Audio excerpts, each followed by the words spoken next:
Hi, Mr. Hogan. Nice to see you.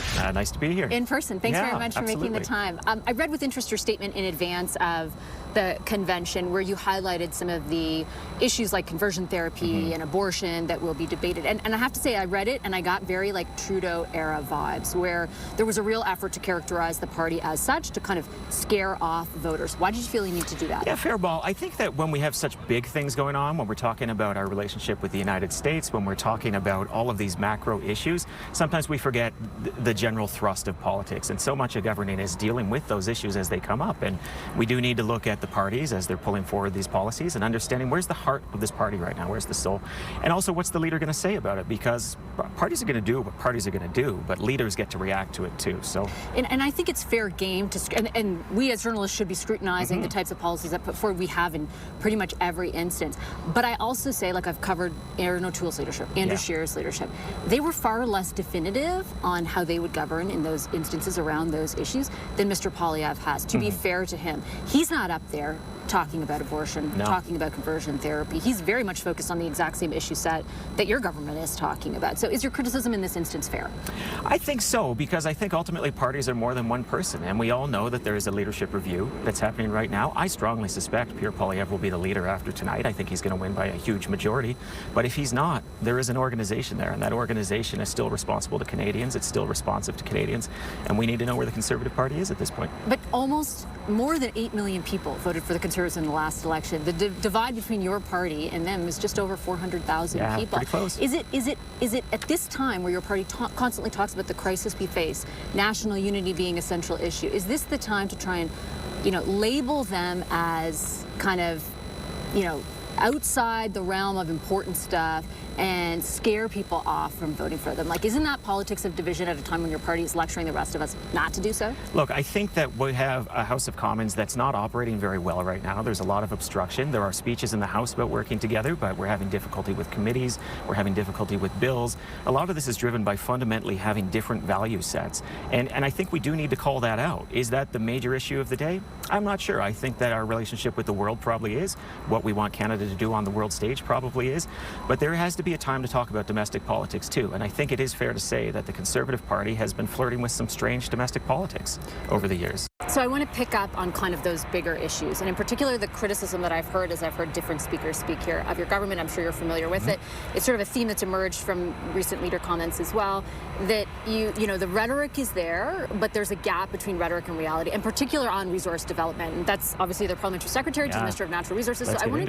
So this week I heard the Prime Minister in the House of Commons say explicitly the MOU signed with Alberta will build a pipeline to BC's coast. Do you agree with that statement? I absolutely agree with that. I think that we also saw really productive conversations between Premier Zeeby and Smith, and I think that's kind of the pith of it. We want to bring people together to get those big things built. And look, over the last, not even 12 months since the election, we've got 12 new trade and security agreements with people, 180,000 new jobs.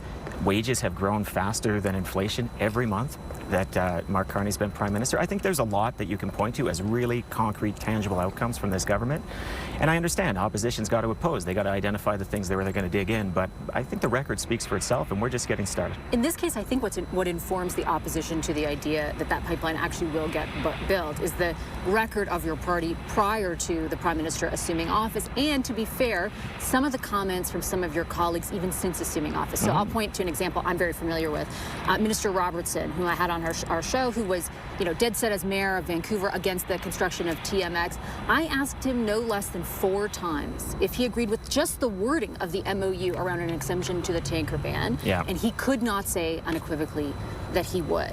Do you understand how that provides, members of the opposition and those who vote for them with a lot of doubt about your government's ability to actually see this stuff materialize? Well, I'd have to go back and look at it. I didn't see the Gregor interview. I should. Sounds like it. But the reality is there are going to be diverse views in any caucus, but the lead comes from the Prime Minister, and the Prime Minister's been pretty clear, as you noted, in the House of Commons even this week. A pipeline to the West Coast is good for Canada. Right now, we sell 90% of our oil to the United States. I think we'd like to change that. I think just national security demands that be changed. And so, look, we've got space for a deal here. We've got an opportunity to get big things built, and I think we're going to use that opportunity. But again, it's not like I'm asking about somebody who was in office 3 years ago in the back benches, right? This is a prominent member of the federal cabinet who sits around the table who literally, I didn't even say, could the pipeline get built? I just asked about the tanker ban. And we know that a number of your colleagues who represent ridings in British Columbia also are voicing concern about the prospect of the tanker ban being lifted.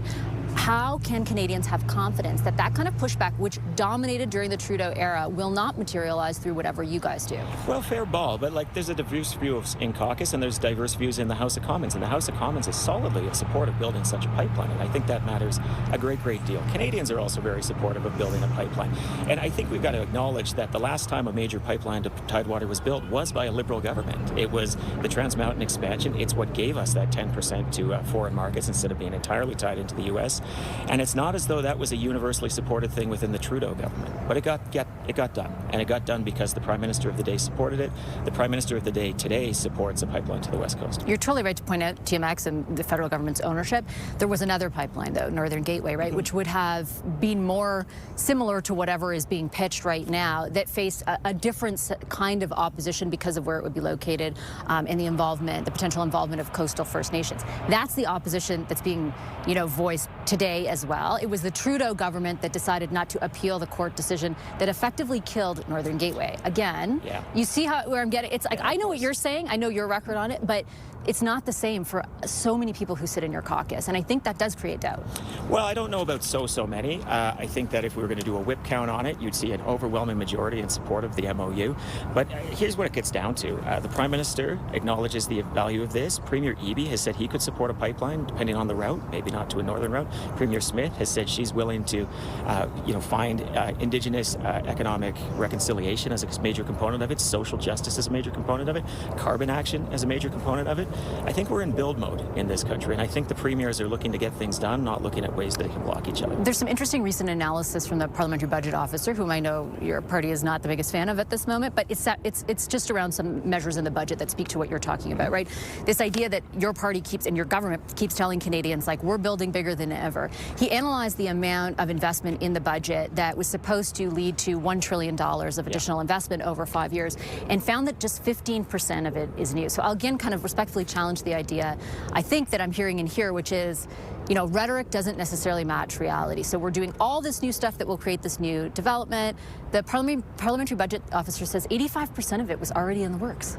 Well, 15% is a pretty huge year-over-year change, first, I got to say. But second of all, a lot of the tools we're using are tools that unlock private investment. We've got our super deduction, for example, that will allow investment in capital in Canada to be way more competitive than investment in other jurisdictions.